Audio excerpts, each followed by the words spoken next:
ಕೊಟ್ಟಿಲ್ಲ ಅಂದ್ರೆ ನಾವು ಹೆಂಗೆ ಸರ್ ಹೋಗಿ ಮತ ಕೇಳೋದು? ಏನಂದ್ರೆ ನಿನ್ನೆ ಸುಮಾರು ಒಂದು 2 ಗಂಟೆಯಿಂದ ನಾವು ಅಧ್ಯಕ್ಷರು ಮತ್ತೆ ನಮ್ಮ 2ನೇ ಸದಸ್ಯರ ರಾಜೇಶ್ ಅಣ್ಣ ಅವ್ರ ಜೊತೆಗಿದ್ವಿ.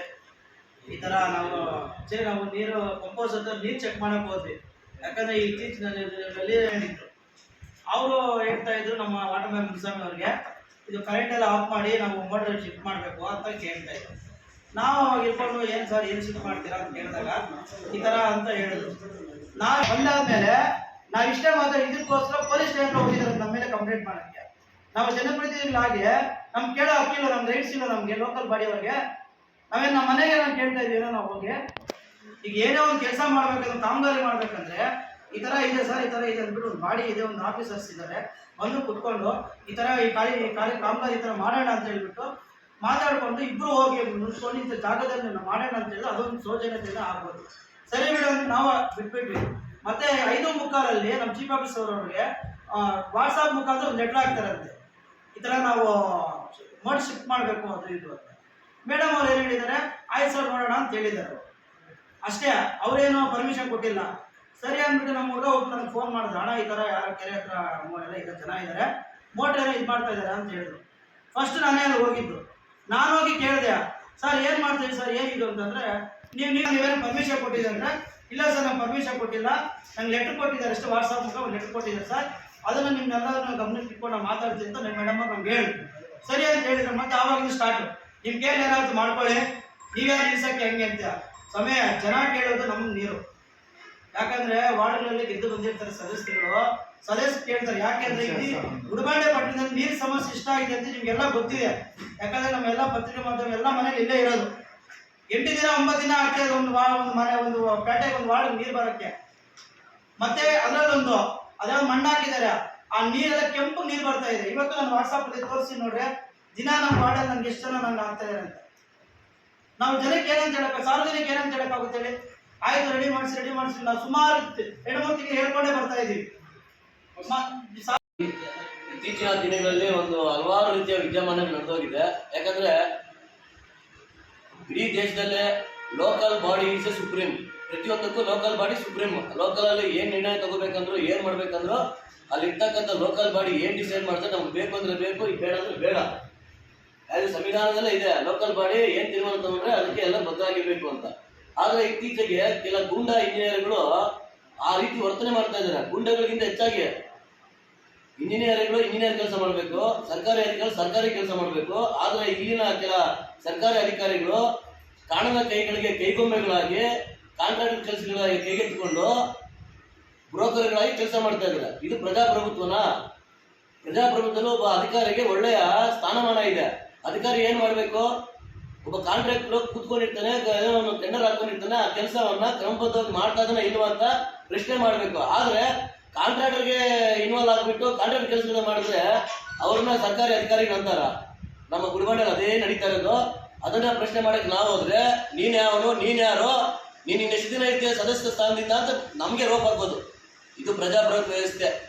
ಒಬ್ಬ ಸರ್ಕಾರಿ ಅಧಿಕಾರಿಗೆ ಏನು ಎಲ್ಲೇ ಇದೆ, ಗಡಿ ಇದೆ, ಅದ್ರ ಪ್ರಕಾರ ಹೋಗ್ಬೇಕೆ ವಿನಃ ಒಬ್ಬ ಸ್ಥಳೀಯ ಸದಸ್ಯರನ್ನ ಲೋಕಲ್ ಇರ್ತಕ್ಕಂಥ ನಿನ್ ಕೇಳಿ ಏನಾದ್ರು ಮಾಡ್ಕೋ ಹೋಗು ಅಂತ ಒಂದ್ ಹೇಳ್ತಾರೆ. ಇನ್ನೊಂದು ಈ ನಡುವೆ ಇನ್ನೊಂದು ಒಂದು ದೊಡ್ಡ ರಾದಂತ ಪ್ರತಿಯೊಂದು ವಿಚಾರದಲ್ಲೂ MLA ಹೆಸರು ತರ್ತಾರೆ. ನನ್ಗೆ MLA ಹೇಳಿದ್ದಾರೆ ಮಾಡ್ಕೋಗ ಅಂತ ಹೇಳಿದ್ದಾರೆ. ನಮ್ಗೇನ್ ಹೇಳ್ತಾರೆ ಮೇಲೆ, ನೀವು ಲೋಕಲ್ ಸುಪ್ರೀಂ ಬಾಡಿ, ನೀವೇನು ನಿಮ್ಗೆ ಕರೆಕ್ಟಾಗಿ ಸರಿಯಾಗಿ ನಡೀತಾ ಇಲ್ಲ ಅಂದ್ರೆ ನಿಲ್ಸ್ಬಿಡ್ರಿ, ಅಧಿಕಾರ ನಿಮ್ಗಿದೆ ಅಂತ ನಮ್ಗೆ ಹೇಳ್ತಾರೆ MLA ಅವರು. ನಮ್ಮ ಬಾಡಿಯವ್ರಿಗೆಲ್ಲ ಹೇಳಿದ್ದಾರೆ, ನಿಮ್ಗೆ ಸರಿಯಾಗಿ ಮಾಡಿದ್ರೆ ನಿಲ್ಸ್ಬಿಡ್ರಿ, ಕ್ಲೀನಾಗಿ ಮಾಡಿಸ್ಬಿಡಿ ಅಂತ. ಆದ್ರೆ ಕೆಲ ಅಧಿಕಾರಿಗಳು ಜಲಜೀವನ್ ಮಿಷನ್ ವಿಚಾರದಲ್ಲಿ ನಮ್ಗೆ MLA ಹೇಳಿದರೆ ಮಾಡ್ಕೋಗಿ ಅಂತ. ನಾವು MLA ಕೇಳಿದ್ರೆ ನಾನು ಏನು ಹೇಳಿಲ್ಲ ಅಂತಾರೆ. ಆದ್ರೆ ಮಧ್ಯದಲ್ಲಿ MLA ಯಾಕೆ ತರೋದು? ಪ್ರತಿಯೊಂದು ವಿಚಾರದಲ್ಲಿ MLAಗೆ ಕಪ್ಪು ಚುಕ್ಕೆ ತರೋದು. ಇದನ್ನ MLA ಅವರು MLA ಕೆಲಸ ಮಾಡ್ಕೊಂಡು ಏನೋ ಸಾರ್ವಜನಿಕ ಅನುಕೂಲ ಆಗಲಿ ಅಂತ MLA ಅವರು ಇದ್ದಾರೆ. ಈ ಮಧ್ಯದಲ್ಲಿ ಸೇರ್ಕೊಂಡು ಇವರು MLAಗೆ ಕಪ್ಪು ಚುಕ್ಕೆ ತರ್ತಾ ಇದ್ದಾರೆ. ಮತ್ತೆ ನಾವು ಅವೈಜ್ಞಾನಿಕವಾದಂಥ ಕಾಮಗಾರಿ ಕೆರೆಯಲ್ಲಿ ಮಾಡ್ತಾ ಇದ್ದೀರಾ. ಆ ಒಂದು ಕಾಮಗಾರಿ ಈಗ ಕೆರೆಯಲ್ಲಿ ಒಂದು ದೊಡ್ಡದಾಗಿ ಕಟ್ಟೆ ಕಟ್ತಾ ಇದ್ದಾರೆ. ನಾವು ನಿನ್ನೆ ಮಧ್ಯಾಹ್ನ ಹೋಗಿ ಹೇಳಿದ್ವಿ. ನಾವು ಮೇಡಮ್ ಅವ್ರಿಗೂ ಇನ್ಫಾರ್ಮ್ ಕೊಡ್ವಿ, ಮೇಡಮ್ ಜಾತ್ರೆ ಇದೆ, ಕರಗ ಐತೆ, ಅದಾದ್ಮೇಲೆ ಅವರು ಮಾಡ್ಕೊಳ್ಳಿ, ಅದು ಮಾಡ್ದಿರಾನೆ ಸುಮ್ಮನೆ ಸಮಸ್ಯೆ ಆಗುತ್ತೆ, ನೀರಿಗೆಲ್ಲ ಸಮಸ್ಯೆ ಆಗುತ್ತೆ, ಅದು ಮಾಡ್ಕೊಂಡ್ಮೇಲೆ ಮಾಡ್ಕೊಳ್ಳಿ, ನಾವೇನು ಅದಕ್ಕೇನು ಅಬ್ಜೆಕ್ಷನ್ ಮಾಡಲ್ಲ ಅಂತ ಹೇಳಿದ ತಕ್ಷಣನೇ ಅದನ್ನ ಯಾರೋ ದೀಕ್ಷಿ ಅಂತಿದ್ದಾನೆ, ಅವ ಅದನ್ನ ಹೋಗ್ಬಿಟ್ಟು ಇಂಜಿನಿಯರ್ ಅಂತೆ, ಅದನ್ನ ಹೋಗ್ಬಿಟ್ಟು ನಮ್ಮ ಮೇಲೆ, ನಮ್ಮ ಕೌನ್ಸಿಲರ್ಸ್ ಮೇಲೆ ಹೋಗ್ಬಿಟ್ಟು ಕಂಪ್ಲೇಂಟ್ ಕೊಟ್ಟಿದ್ರು, ಹಿಂಗೆ ಸರ್ಕಾರಿ ಕೆಲಸಕ್ಕೆ ಅಡ್ಡಿಪಡಿಸ್ತಾ ಇದ್ದಾರೆ. ನಾವು ಅಡ್ಡಿಪಡಿಸಿಲ್ಲ. ಇಲ್ಲಿ ಜನಗಳಿಗೆ ಸಮಸ್ಯೆ ಆದ್ರೆ ನಮಗ್ ಕೇಳೋದು, ಆ ಇಂಜಿನಿಯರ್ ಕೇಳಲ್ಲ, ಇನ್ನೊಬ್ರು ಕೇಳಲ್ಲ. ಮತ್ತೆ ಅದು ಗಡ್ಡೆ ಮೇಲೆ ಇದು ಹಾಕೊಂಡ್ ಬಂದ್ರು, ಪೈಪ್ ಲೈನ್ ಹಾಕೊಂಡ್ ಬಂದ್ರು, ಇಬ್ರು ಹಾಕೊಂಬಂದ್ಮೇಲೆ ಇವಾಗ SDM ಸರ್ಕಲ್ ಹತ್ರ ಹತ್ತಕ್ಕಾಗಲ್ಲ, ಇಳಿಯಕ್ಕಾಗಲ್ಲ, ಜನಗಳೆಲ್ಲ ಬಿದ್ದೋಗ್ತಾ ಇದಾರೆ. ಅದನ್ನ ನಮ್ಗೆ ಟಾರ್ ರೋಡ್ ನಮ್ ಶಾಸಕರು ಹೇಳಿದ್ರು, ಆಯ್ತಪ್ಪ ನಾವು ಮಾಡಿಸ್ಕೊಡ್ತೀವಿ ಅಂತ. ಆಯ್ತು ಅಂತ ಒಪ್ಕೊಂಡಿರೋ ಶಾಸಕರು ನಾನು ಮಾಡಿಸ್ಕೊಡ್ತೀನಿ ಅಂತ ಹೇಳಿದಾರೆ. ಮಾಡಿಸ್ಕೊಡ್ತೀನಿ ಅಂತ ಹೇಳಿದ್ಮೇಲೆ ಆಯ್ತು ಅಂತ ನಾವು ಸುಮ್ಮನೆ ಆಗ್ಬಿಟ್ವಿ. 2-3 ದಿನದಲ್ಲಿ ಮಾಡ್ಕೊಡ್ತೀವಿ ಅಂತ ಹೇಳಿದ್ರು. ಮಾಡ್ಕೊಟ್ಮೇಲೆ ಆ ಕಾಂಟ್ರಾಕ್ಟರ್ಸ್ ಏನಂತಾರೆ ಗೊತ್ತಾ, ಆ ಇಂಜಿನಿಯರ್ಸ್, ಇಲ್ಲಿ ನಿಮ್ಗೇನ್ ಕೆಲಸ, ಬಾಡಿಗೂ ಅದಕ್ಕೆ ಸಂಬಂಧ ಇಲ್ಲ, ನಾವು ಅಧಿಕಾರಿಗಳು ಮಾತಾಡ್ಕೊಂತೀವಿ ಅಂತ ಹೇಳ್ತಾರೆ. ಇನ್ನು ಬಾಡಿ ಇರೋದು ಏನಕ್ಕೆ, ಜನಗಳಿಗೆ ಕೇಳೋದು ಯಾರಿಗೆ, ನಮಗ್ ಕೇಳ್ತಾರೆ. ಇವಾಗ ನಾವು ಹೋಗ್ಬಿಟ್ಟು ಜನಗಳಿಗೋಸ್ಕರ ಕೇಳಿದಕ್ಕೆ ನಮ್ಮ ಮೇಲೆ ಕಂಪ್ಲೇಂಟು, ಅದು ಇದು, ನಾವೇನನ್ನ ಅವ್ರ ಹತ್ರ ಏನನ್ನ ಇದು ಕೇಳಿದೀವ, ಏನೂ ಇಲ್ಲ. ಏಕಾಏಕಿ ಬಂದ್ಬಿಟ್ಟು ನೀವು ಜಾತ್ರೆ ಆದ್ಮೇಲೆ ಮಾಡ್ಕೊಳ್ಳಿ, ನಾವು ಬೇಡ ಅಂತ ಹೇಳಿಲ್ಲ. ಏಕಾಏಕಿ ಕಟ್ ಮಾಡಿಸ್ಬಿಟ್ಟು ಮಾಡ್ಕೊಳ್ಳಿ, ಹಂಗೆ ಅಂತ ಮಾಡ್ಬಿಟ್ಟು ಇವಾಗ ನೀರು ಸ್ವಲ್ಪ ಕಡಿಮೆ ಬರ್ತಾ ಇದೆ ಅಂತೆ. ಅದು ನಮ್ಗೆ ಕ್ಲಿಯರ್ ಮಾಡಿಕೊಟ್ರೆ ಸಾಕು ಸರ್, ನಮ್ದೇನು ಅಬ್ಜೆಕ್ಷನ್ ಏನೂ ಇಲ್ಲ, ಅಷ್ಟೇ. ಇದರಲ್ಲಿ ಅದು ಬಡ್ಡು ಮಾಡಿ ಬಣ್ಣ ಹಾಕಿ ಅದು ಮಾಡ್ತಾ ಇರೋದ್ರಿಂದ ನೀರು ಇದು ಕಲರ್ ಚೇಂಜ್ ಆಗಿದೆ. ಇದ್ರ ಬಗ್ಗೆ ನಾವು ಲಾಸ್ಟ್ 1 ವೀಕಿಂದಾನೆ ಅವ್ರ ಹತ್ರ ಫೋನಲ್ಲಿ ಮಾತಾಡ್ತಾ ಇದ್ದೆ. ಸೊ ಅವರು ಆಯಿತು ಚೇಂಜ್ ಮಾಡಿಕೊಡ್ತೀವಿ ಅಂತ ಹೇಳಿದರು. ಲಾಸ್ಟು ಶನಿವಾರ, ಭಾನುವಾರ, ಸೋಮವಾರ 3 ದಿನಾದರೂ ನಾನು ಅವ್ರ ಹತ್ರ ವಾಟ್ಸಪ್ಪಲ್ಲಿ ಮೆಸೇಜ್ ಮಾಡಿದ್ದೆ, ಇಲ್ಲಿದೆ ಇಶ್ಯೂಸ್ ಅಂತ ಹೇಳಿ. ಮಾಡ್ತೀವಿ ಅಂದಿದ್ರು. ಬಟ್ ಏಕಾಏಕಿ ನಿನ್ನೆ ಸಾಯಂಕಾಲ ಬಂದು ಆಫೀಸಲ್ಲಿ ಲೆಟರ್ ಕೊಟ್ಟಿದ್ರು, ಏಕಾಏಕಿ ಸಾಯಂಕಾಲ ಹೋಗಿ ಕೆಲಸ ಸ್ಟಾರ್ಟ್ ಮಾಡಿದ್ದಾರೆ. ಅದನ್ನು ಹೋಗಿ ವಿಚಾರಿಸಿದ್ದು ಅಷ್ಟೇ. ಸೊ ಏಕಾಏಕಿ ಮಾಡ್ತಾ ಇದ್ದೀರಾ ಅಂತ. ನಿನ್ನೆ ಸಾಯಂಕಾಲ ನನಗೂ ಗೊತ್ತಾಯಿತು ಜಾತ್ರೆ ಇದೆ ಅಂತೇಳಿ. ಅದರಿಂದ ಒಂದು 2 ಡೇಸ್ ಪೋಸ್ಟ್ಪೋನ್ ಮಾಡೋಕ್ಕಾಗತ್ತೇನೋ ಅಂತ ಹೇಳ್ಬಿಟ್ಟು ನಾನು ಅಮೃತ್ ಅವ್ರಿಗೆ ಮಾತಾಡಿದ್ದೆ. ಅವ್ರು ಓಕೆ ಅಂತ ಹೇಳಿದರು. ಬಟ್ ಅದಾದಮೇಲೆ ಸಾಯಂಕಾಲ 5:45 ಹೋಗಿ ಅಲ್ಲಿ ಕೆಲಸ ಸ್ಟಾರ್ಟ್ ಮಾಡಿದ್ರು. ಆ ವಿಚಾರವಾಗಿ ಅಲ್ಲಿ ಹೋಗಿ ಮಾತಾಡೋದು. ಹೋಗುವ ಅಷ್ಟರಲ್ಲಿ ನಮ್ಮ ಸದಸ್ಯರುಗಳು, ಅಧ್ಯಕ್ಷರೆಲ್ಲ ಅಲ್ಲಿ ಹಾಜರಿದ್ದರು.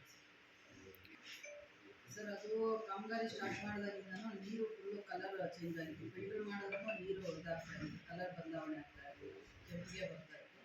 ಅದ್ರ ಬಗ್ಗೆ ನಾನು ಅವ್ರ ಗಮನಕ್ಕೆ ತಂದಿದ್ದೆ, ಚೇಂಜ್ ಮಾಡಿಕೊಡ್ತೀವಿ ಅಂತ ಹೇಳಿದ್ದೆ. ತಡೆ ಮಾಡಿಲ್ಲ, ಪೈಪು ಇದು ಮೋಟರ್ ಚೇಂಜ್ ಮಾಡಿಕೊಡಿ ಅಂತ ಕೇಳಿದ್ವಿ ಅಷ್ಟೇ. ಅಲ್ಲಿಂದ ಮುಂದಕ್ಕೆ ಶಿಫ್ಟ್ ಮಾಡಿಕೊಡಿ.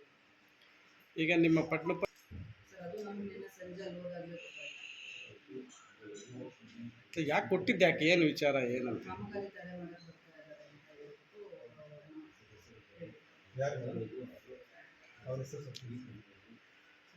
ಯಾವ ಇಲಾಖೆ ಅಧಿಕಾರಿಗಳು ತೊಂದರೆ ಕೊಟ್ಟರು ಅಂತ ಅವ್ರು ಏನು ಮಾತಾಡೋದು? ಜಲಜೀವನ್ ಮಿಷನ್ ಯಾರು ಹೋಗಿದ್ದಾರೆ ಕಂಪ್ಲೇಂಟ್ ಕೊಟ್ಟಿದ್ದಾರೆ.